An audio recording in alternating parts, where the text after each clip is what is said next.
अस्सलामुअलैकुम नाज़रीन कराम, नई वीडियो में आपको खुश आमदीद कहते हैं। 9 मई का ड्रॉप सीन हो गया है। आपको तारीख साज फैसला पढ़ के सुनाने से पहले आपको आगाह करता हूं कि एक और बिल्ली थैले से बाहर आ गई है।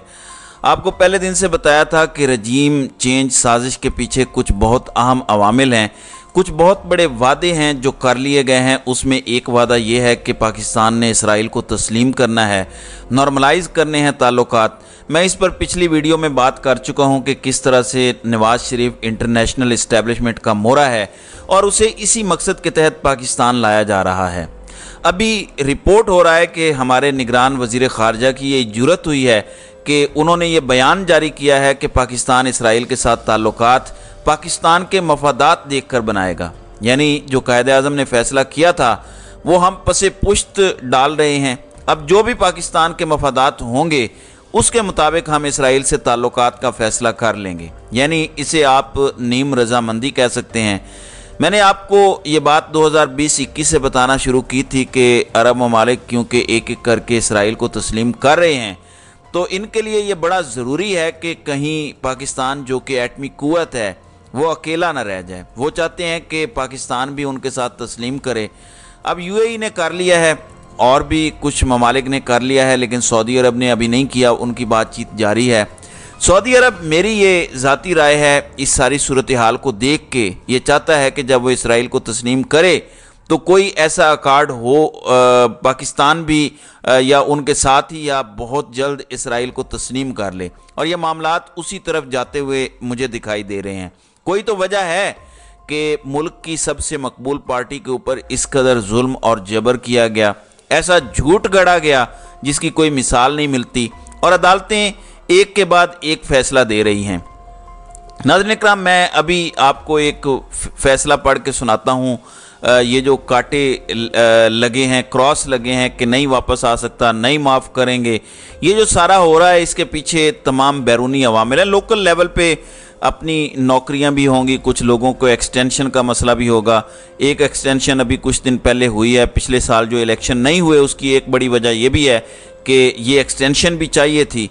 तो अपने अपने मफादात तो हैं, लेकिन बड़े लेवल पर इस तरह के मफादात भी हैं जहां अमेरिका को राज़ी करना है। फिर अरब ममालिक या कोई और मुल्क या अमेरिका आपको ऐसे ही तो पैसे नहीं दे देंगे। अमेरिका ने यूएई के साथ F-35 की डील की इसराइल से ताल्लुकात के बदले। अब मुझे नहीं पता कि वो डील कहाँ पहुँची है, ख़त्म हो गई है, क्या हुआ है उसके बारे में, लेकिन ये डील हुई तो उसके बदले इसराइल के साथ ताल्लुकात बहाल हुए। तो पाकिस्तान को भी ऐसे तो पैसे नहीं दे देंगे। अमेरिका ऐसे तो नहीं कहेगा IMF को कि पैसे दे दो। कुछ तो अंदर खाते डील होती है कि आपने ये स्टेप्स लेने हैं। इसराइल को मनवाना, नाज़रीन कराम, इस वक्त अमेरिका का सबसे बड़ा मसला बना हुआ है। गोया कि उनके पीछे टाइम लगा हुआ है कि उन्होंने पूरी दुनिया से इसराइल को तस्लीम करना है। अभी ऐसा ही हुआ है, रेस अगेंस्ट टाइम है। तो देखते हैं कि किस हद तक ये लोग जाते हैं कि अमेरिका की रज़ा और चंद दीगर ममालिक की रज़ा के लिए और इसराइल को तस्लीम करने के लिए इमरान खान को कितना और रगड़ते हैं। देखें, बात भी उनकी मान रहे हैं और क्या इमरान खान को यहूदी रहे हैं। यानी आप मुनाफिकत इनकी ज़रा देखें। मोदी को खुद लाना चाहते थे पाकिस्तान, लेकिन बयानिया ये बनवाया अपोजिशन से कि इमरान खान ने कश्मीर बेच दिया है, जबकि मोदी को खुद लाना चाह रहे थे पाकिस्तान कश्मीर का सौदा होने के बाद। सब कुछ करके ज़िम्मेदार इमरान खान को ठहरा दिया। अब भी वो जो इसराइल से ताल्लुकात बनाना चाहते हैं वो बयानिया ये बनाते हैं कि इमरान खान यहूदी एजेंट है। मतलब आप ज़रा इनकी मुनाफिकत चेक करें। लोगों को ये बेवकूफ़ समझते हैं। मैं अब आपको तारीख साज फ़ैसला बताना चाहता हूँ। नाज़रीन इकराम, जो फ़ैसला जारी हुआ है उसके पैरा नंबर 9 में लिखा हुआ है कि गिरफ्तारी के बाद जो लोग यहाँ प्रोड्यूस हुए थे, जज ने पुलिस को मौका दिया कि वो सबूत फराहम करे, मालूमात निकलवाएं, जितने भी मुलजिम हैं उनसे जितना कुछ बरामद कर सकते हैं करें। लेकिन पुलिस कस्टडी में अब तक कुछ भी ऐसा बरामद नहीं हो सका जिससे कोई भी जुर्म साबित होता हो। पुलिस ने ना किसी किस्म की कोई CCTV फुटेज पेश की है, ना कोई व्हाट्सएप रिकॉर्डिंग पेश की है, ना कोई स्टेटमेंट आई है किसी चश्मदीद गवाह की, और ना ही कोई इंक्रीमेटिंग यानी कोई रिकवरी हुई है। यानी कुछ भी ऐसा नहीं है। 9 मई के हवाले से कोई सबूत नहीं है जिनको पकड़ा हुआ है। پھر نمبر 11 جو ہے اس میں وہ لکھا ہے کہ کوئی بھی ثبوت کیونکہ اویلیبل نہیں ہے، اور کچھ لوگوں کے یہاں نام بھی لکھے ہیں. پھر انہوں نے لکھا ہے کہ یہاں پہ بہت سارے ملزمان کی عمریں بھی 18 سال سے کم ہیں، یعنی بچے پکڑے ہوئے ہیں، کوئی ثبوت نہیں ہے، کوئی سی سی ٹی وی فوٹیج نہیں ہے، کوئی واٹس ایپ ریکارڈنگ نہیں ہے، کوئی پلاننگ کا ثبوت نہیں ہے. اور جج صاحب نے یہ بھی لکھا فیصلے میں، جو انسداد دہشت گردی ایکٹ ہے 1997، اس کے مطابق پلاننگ ثابت ہونی چاہیے تب دہشت گردی کا مقدمہ بنتا ہے. کسی صورت کوئی ایسا ایویڈنس نہیں ہے کہ پلاننگ ثابت ہو. یہ کس کیس میں ہے؟ یہ جو پشاور میں ریڈیو پاکستان کی بلڈنگ جلانے کی بات ہو رہی ہے، کوئی ثبوت موجود نہیں ہے. تو پھر ہمارا سوال تو بنتا ہے نا کہ وہ کون تھا جس نے یہ بلڈنگ جلا دی؟ جن کو آپ نے پکڑا ہے کسی کے خلاف بھی ثبوت نہیں ہے، کسی ایک کے خلاف بھی ثبوت نہیں ہے جن کو پکڑا ہے پشاور ریڈیو پاکستان جلانے کے کیس میں. تو پھر کسی نے تو جلایا ہے نا، وہ کس نے جلایا ہے؟ تو جج نے بڑے زبردست یہاں پہ نقطہ بیان کیا ہے کہ بے شک بہت خطرناک واقعات ہوئے ہیں، ریاستی تنصیبات پر حملہ کیا گیا ہے، پرائیویٹ تنصیبات پر حملہ کیا گیا ہے، لیکن اب تک یہ معمہ ہے کہ یہ حملہ کیا کس نے ہے. یعنی جج نے بھی پوچھ لیا ہے کہ وہ کون تھا. اب تیسری بات پر تھوڑی سی آپ کی توجہ میں دلانا چاہتا ہوں. میں نے تھوڑا سا ریئیکشن دیا تھا، ایک ڈاکومنٹری کا بہت ذکر آ رہا ہے کہ سکولوں میں کالجز میں چل رہی ہے. ڈاکٹر معید پیرزادہ نے شیئر کیا ہے کہ ان کی بیٹی کے ساتھ ان کی ایج کی کسی بچی نے اسلام آباد کے کسی سکول میں وہ پڑھتی ہے، 12 سال ایج ہے، یعنی 7ویں کی بچی ہوگی.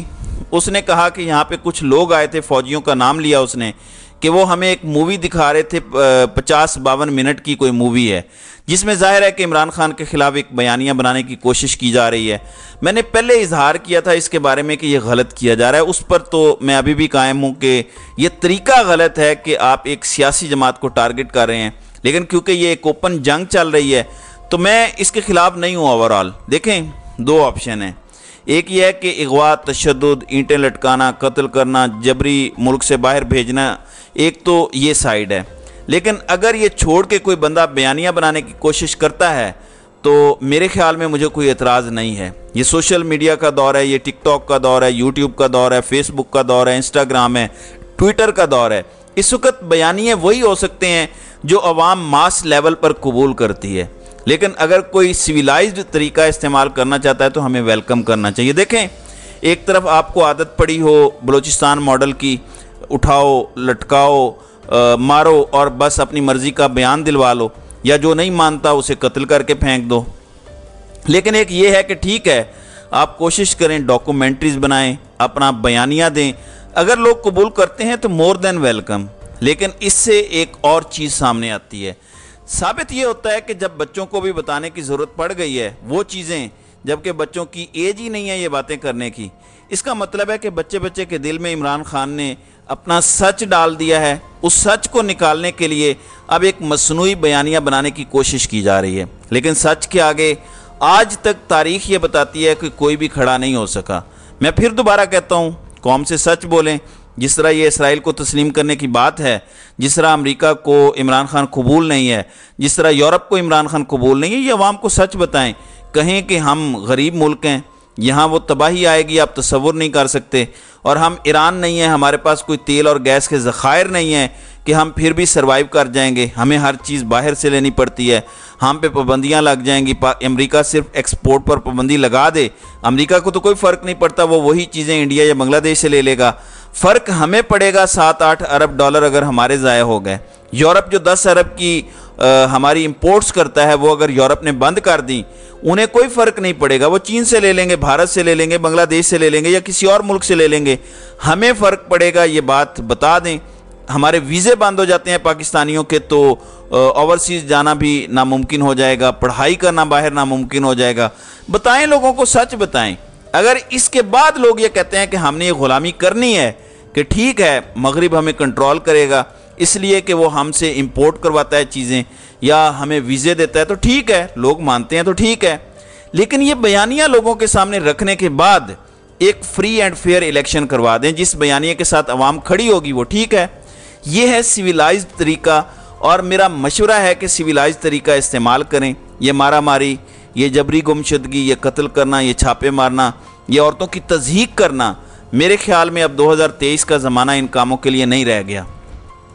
आप सिविलाइज्ड काम करें, डॉक्यूमेंट्री वाला बहुत अच्छा आइडिया है। मैं समझता हूं कि आप ये भी करें कि सड़कों पे बैनर्स लगाएं, जो करना है करें, उसके बाद देख लें अवाम क्या फैसला करती है। आप इलेक्शन कैंपेन में हर गली कोने में बैनर्स लगाएं इमरान खान के खिलाफ।